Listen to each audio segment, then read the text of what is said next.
Encwadini kaMengameli uCyril Ramaphosa ayibhala masonto onke uthi kudingeka ukuthi lelizwe lixazulule inkinga yokubukelwa phansi kwabesifazane bakulelizwe ngokomnotho kanye nokuxhaphazeka kwabo ngokobulili.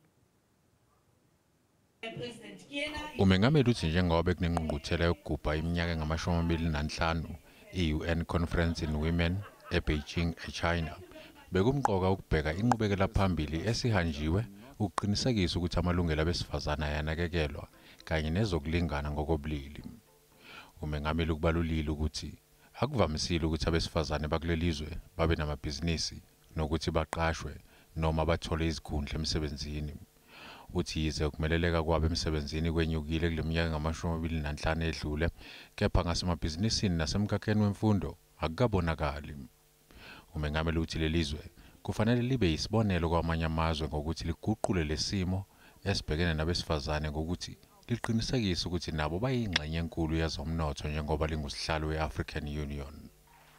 Uthi wonke amazwe azonxuswa ukuthi azibophezele esivumelwaneni i-Convention on Violence and Harassment in the Workplace ngaphansi kwe-International Labour Organization ngenhloso yokuqeda ukucwaswa kwabo nokuqinisa imikhankaso yokulwa nodlame lwezobulili.